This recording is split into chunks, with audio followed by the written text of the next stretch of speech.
Hello all, welcome to my channel. ఈ మధ్యకాలంలో nutrition ఫీల్డ్లో వెయిట్ లాస్ అయ్యే క్రమంలో ఎక్కువగా తరచుగా మెటబాలిజం అనే వర్డ్ని మనం వింటూ ఉన్నాం. ఈ మెటబాలిజం అంటే ఏంటి? దాని పర్పస్ ఏంటి? దాన్ని ఎలా మనం ఇంప్రూవ్ చేసుకోవాలి? ఈ విషయాలన్నీ ఈ వీడియో ద్వారా మనం తెలుసుకుందాం. మనం తిన్న ఆహారం జీర్ణమైన తర్వాత అది న్యూట్రిషన్గా కన్వర్ట్ అవుతుంది.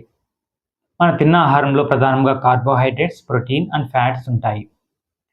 కార్బోహైడ్రేట్స్ గ్లూకోజ్గా కన్వర్ట్ అయితే ప్రోటీన్స్ అమినో యాసిడ్స్గా కన్వర్ట్ అవుతాయి మరియు ఫ్యాటీ యాసిడ్స్గా మారుతాయి.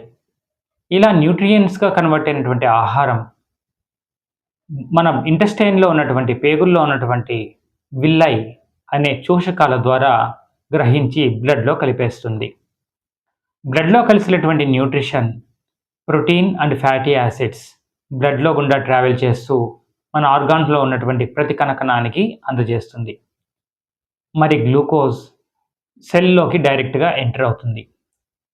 మనం శ్వాస తీసుకున్నప్పుడు శ్వాస ద్వారా ఆక్సిజన్ కూడా బ్లడ్లో కలుస్తుంది. బ్లడ్లో కలిసినటువంటి ఆక్సిజన్ మనం తీసుకున్నటువంటి ఆహారం నుండి బయటకు వచ్చినటువంటి గ్లూకోజ్ రెండు కెమికల్ రియాక్షన్ జరుగుతాయి సెల్లో. అలా కెమికల్ రియాక్షన్ జరిగినటువంటి సెల్లో అది శక్తిగా కన్వర్ట్ అవుతుంది. అంటే మనం తిన్న ఆహారం జీర్ణమైన తర్వాత శక్తిగా కన్వర్ట్ అయ్యేటువంటి ప్రాసెస్నే మెటబాలిజం అంటారు. ఈ శక్తినే ఏటీపీ అంటారు. ఏటీపీ అంటే అడినోసిన్ ట్రైఫాస్ఫేట్. ఇది సెల్లో ఉన్నటువంటి మైటోకాండ్రియాలో స్టోర్ అవుతుంది. ఈ శక్తి మన ఇమ్మీడియట్ యూజ్కి ఉపయోగపడుతుంది. మనం ఏ పని చేసినా మన బాడీలో శక్తి అనేది అవసరం. కాబట్టి ఆ శక్తి మైటోకాండ్రియాలో ఉన్నటువంటి ఏటీపీ మనకి ఇది యూజ్ అవుతుంది. ఈ మెటబాలిజం ప్రాసెస్లో మిగిలిపోయిన గ్లూకోజ్ ఏదైతే ఉందో అది కొంత భాగం లివర్లోను మజిల్స్లోను స్టోర్ అయితే మిగతా భాగం ఫ్యాట్గా కన్వర్ట్ అయ్యి మన బాడీలో పేరుకుంటుంది. దీనివల్లనే మనం ఓవర్ వెయిట్ అవుతాం. సో ఈ మెటబాలిజం ప్రక్రియలో మనకు రిలీజ్ అయినటువంటి ఎనర్జీ చాలా వరకు మన మజిల్ కాంట్రాక్షన్లో ఉపయోగపడుతుంది. అంటే మన బాడీ మూమెంట్స్కి మనం చేసే పనులకి అది యూజ్ అవుతుంది.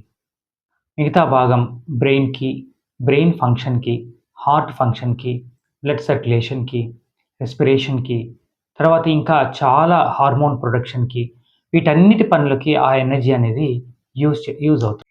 మెటబాలిజం ప్రాసెస్లో గ్లూకోజ్ ఆక్సిజన్తో కెమికల్ రియాక్షన్ జరిగిన తర్వాత ఎనర్జీ ప్రొడ్యూస్ అవుతుంది కదా, దాంతోపాటు కార్బన్ డయాక్సైడ్ అండ్ వాటర్ కూడా బై ప్రొడక్ట్స్గా రిలీజ్ అవుతాయి.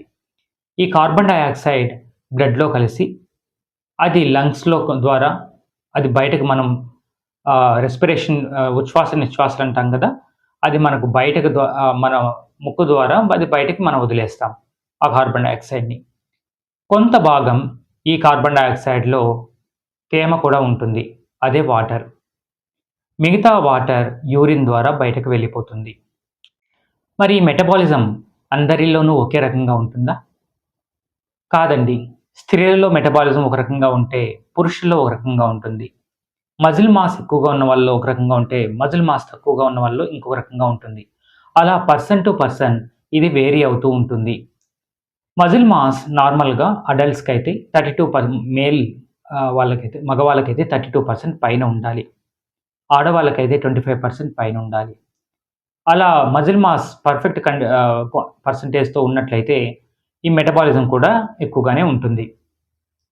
ఇంకా ఈ మెటబాలిజం చాలా ఫ్యాక్టర్స్ ఎఫెక్ట్ చేస్తాయండి. క్వాలిటీ ఆఫ్ స్లీప్, బాగా నిద్రలేస్తే మెటబాలిజం బాగుంటుంది.